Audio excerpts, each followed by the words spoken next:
Welcome back to Bariatric Business Accelerator, the podcast created for busy practitioners who want to systematize, simplify, and accelerate the growth of their new or existing practice. I'm your host, Karol Clark, and today we're starting a brand new three-part mini-series, much in relation to some of the work I do with private clients all the time and those in my membership, but it's called From Chaos to Systems. And I want to start with a question. Does this actually sound familiar to you? You come in on Monday morning, and before you've ever seen your first patient, someone in your team has a question that only you can answer. You've had a call off, and so you're short-staffed. Then there's a billing issue. Then a patient fell through the cracks after their consult, and nobody followed up. Then the person who handles all your social media for you needs something from you to post this week. And by noon, you're about exhausted, and you're already behind. You've seen some patients, but you've not really gotten anything else done. And you haven't done a thing that was actually on your plan for the day. If this resonates with you, and I hear it all the time, if it resonates just a little, then this series is for you. Because here's what I want to address right up front in this first part. The chaos in your practice is usually not because you're too busy. Plenty of busy practices run very smoothly. The chaos is often because your practice is running on memory, heroics, and hope instead of systems.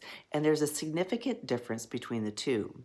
So what does chaos actually look like? You probably say, I hear this, I get to experience this every day, Karol, but let me be specific about what a systems deficient practice looks like in real life, because it doesn't always feel dramatic from the inside. It looks like your front desk is handling patient calls differently depending on who picks up the phone, because there's no standard script or process in place, just whoever's working that day doing their best. It looks like patient follow-up happening when somebody remembers to do it, not because there's a workflow that ensures that it happens every single time for follow-up for new leads, for clinical issues, those sorts of things. It looks like you being the answer to every question that comes up because knowledge lives in your head, not in a documented process that your team can reference readily. And it looks like staff turnover hitting you harder than it should, because when someone leaves, they take everything they knew with them and you're starting over. And none of these things feel like a crisis on any given day, oftentimes, but together over time, they cost you patience, they cost you revenue, and they also cost you a significant amount of your own energy. It just starts to build up, and you know what that feels like, I'm sure. The real cost of running on heroics is what I'm calling it. The part that I really want you to hear is that a practice that runs on heroics, where things get done because someone always steps up, because you personally catch what falls through the cracks, or something like that, is not really a sustainable practice. It's a practice that depends entirely on those people never burning out, never leaving, and never having an off day. I worked with a practice that had a genuinely great care coordinator and office manager. Both of them knew everything, every patient, every follow-up, every referral relationship.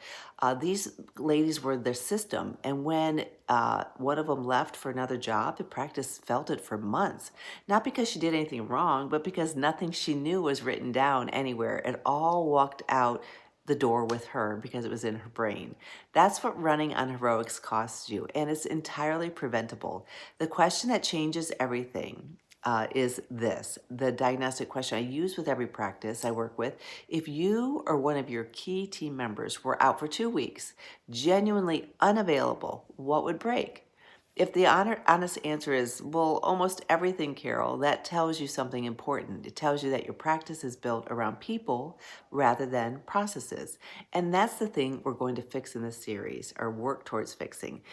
In part 2, the next one, I'm going to walk you through the 3 systems that every weight loss practice needs to put in place first, the ones that will give you the most relief with the least amount of effort to build. And then in part 3, we're going to talk about something that trips up almost everybody, how to get your team to actually use the systems that are built and have them help build the systems with you, because building them is only half of the battle. But for right now, I just want you to sit with that question. If you or one of your key team members were out for 2 weeks and they were not accessible at all, what would break? Be honest with yourselves. Write it down if you can, because awareness as you know, is always the first step. And the fact that you're here listening to this tells me that you're already further along than you may think. So I'll see you in part two, but in the meantime, sit with this question. And if you want to talk through anything together, reach out to me. And I love getting to talk to practices. I love working with them. I've had some great breakthroughs this week with a couple of practices, simple things that can make a huge difference. I had a couple practices this week that we've been talking about this for a while. I've been telling them that they have to make sure that it was a billing issue. The copays weren't really being collected on a systematic basis. And some of them, at least a couple of the practices, not at all.